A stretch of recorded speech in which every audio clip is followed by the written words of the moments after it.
السلام عليكم. في هذا الفيديو غادي نقدم لك تمرين اخر من تمارين الجهاز العصبي. اذا التمرين pour déterminer le trajet de l'influx nerveux lors d'un mouvement réflexe, on réalise les expériences suivantes. من اجل تحديد مسار الرسائل العصبيه خلال حركه انعكاسيه ولا انعكاس شوكي ننجز التجارب التاليه sur une grenouille spinale. يعني la grenouille spinale بالعربيه الضفدعه الشوكيه هي ضفدعة مخربة الدماغ. يعني c'est une grenouille décérébrée ou grenouille spinale ou grenouille dont on a détruit l'encéphale. Le document ci-dessous montre les niveaux de section de la moelle épinière et les résultats obtenus. Tu as ici les expériences et ici les résultats. L'expérience 1, section 1 au niveau du nerf rachidien. قطع العصب الشوكي. Le résultat, perte de la sensibilité et la motricité de la région énervée par ce nerf. فقدان الإحساس وكذلك الحركة للمنطقة التي يصلها هذا العصب. Section 2, on a des section 2, perte de la sensibilité dans la région énervée par ce nerf. فقدان الإحساس فقط في المنطقة التي يصل إليها هذا العصب. La section 3, perte de motricité de la région énervée par ce nerf. فقدان الحركة بواسطة العضو الذي يصل إليه هذا العصب. Stimulation au niveau de la zone S, contraction du muscle. عندما نقوم بتهيج كهربائي مثلا على هذا المستوى نلاحظ حركة العضو الذي يصل إليه هذه الأعصاب المرتبطة بالنخاع الشوكي. Tu as ici des questions. Tu peux mettre la vidéo en pause et écrire toutes ces questions. Question 1. Nommer les éléments indiqués par les lettres A, B, C, D, E, F, G. Question 2. Analyser les résultats de chaque expérience. حلل نتائج كل تجربة. 3. Déduire le rôle de la racine dorsale, de la racine ventrale et du nerf rachidien. استنتج دور الجدر الأمامي، الجدر الخلفي ثم العصب الشوكي أو لا le nerf rachidien. Question 4. Conclure le concept de l'arc réflexe. تخلص مفهوم قوس الانعكاس en montrant sur le document le trajet de l'influx nerveux. مبينا على الرسم يعني على هذا الشيما مبينا مسار الرسائل العصبية خلال الانعكاس الشوكي. أول حاجة يمكن لك دير لا فيديو مبوز وتحاول تكتب هذه الأسئلة.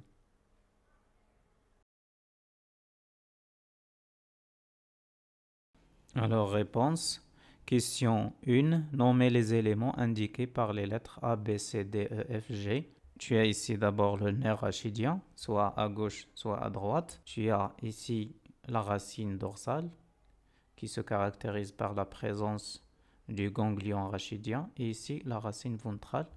Bien sûr, tout ça, c'est la moelle épinière. Au centre, tu as la substance grise. Ici, la substance blanche, etc. On commence ici à A, c'est la peau. B, c'est un muscle, adala. C, la moelle épinière. Et D, la substance grise. Puis ici, la substance blanche et la racine dorsale. Et puis la racine ventrale. Donc ça, c'est les éléments constitutifs de la moelle épinière. Alors ici, la question 2, analyser les résultats de chaque expérience ou bien le résultat de chaque expérience. L'expérience 1, c'est la section du nerf rachidien. Comme tu peux le voir dans le schéma, on a la perte de sensibilité. Donc l'expérience 1, ce nerf a un rôle dans la sensibilité consciente et de la motricité volontaire parce que on a la perte de la sensibilité et la perte du mouvement aussi. Section 2, on a sectionné la racine dorsale.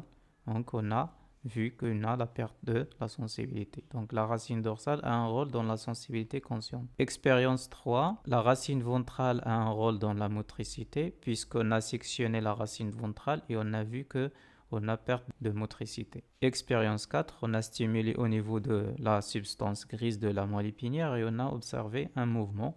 Donc la moelle épinière a un rôle dans le mouvement. Question 3. Quel est le rôle de la racine dorsale, la racine ventrale et le nerf rachidien? La racine dorsale est un conducteur sensitif, la racine ventrale est un conducteur moteur et le nerf rachidien est un conducteur sensitif et moteur en même temps. On appelle ça nerf mixte أو عصب مختلط. الجدر الخلفي موصل حسي، الجدر الأمامي موصل حركي. العصب الشوكي هو موصل حركي وحسي في نفس الوقت لأنه يحتوي على ألياف حسية وألياف حركية. هذا العصب نسميه عصب مختلط لأنه موصل حسي وموصل حركي في نفس الوقت. 4. La notion de l'arc réflexe. Donc on va définir ce que c'est que l'arc réflexe. تعريف. C'est le trajet parcouru par les influx nerveux. هو المسار الذي تسلكه الرسائل العصبية أو السيولات العصبية خلال انعكاس شوكي pendant un réflexe médulaire et qui relie entre un organe sensoriel et un organe effecteur. يعني هذا المسار يربط بين عضو حسي كالجلد ومستجيب حركي كالعضلات. Alors, il nous reste maintenant à déterminer le trajet de l'influx nerveux. La question 4. On a vu la définition de l'arc réflexe. Maintenant, on va déterminer le trajet. Donc, toujours lorsqu'on stimule la peau contient des récepteurs et ces récepteurs vont capter le stimulus et générer un influx nerveux. Cet influx nerveux passe d'abord dans les fibres qui constituent le nerf rachidien et les fibres sensitives passent dans la racine dorsale. الألياف الحسية تمر في الجدار الخلفي. Et puis, tu as voilà, les flèches pour indiquer le sens. Et ensuite, on a les fibres nerveuses motrices, الألياف العصبية الحركية qui passent dans la racine ventrale et arrivent jusqu'au muscle. C'est pour ça qu'on a dit que la racine dorsale, c'est un conducteur sensitif et la racine ventrale, c'est un conducteur moteur parce que la racine ventrale contient des fibres nerveuses motrices et la racine dorsale contient des fibres nerveuses sensitives. Ça, c'est le trajet des influx nerveux moteurs et sensitifs lors d'un réflexe médulaire. Voilà, cette vidéo est terminée.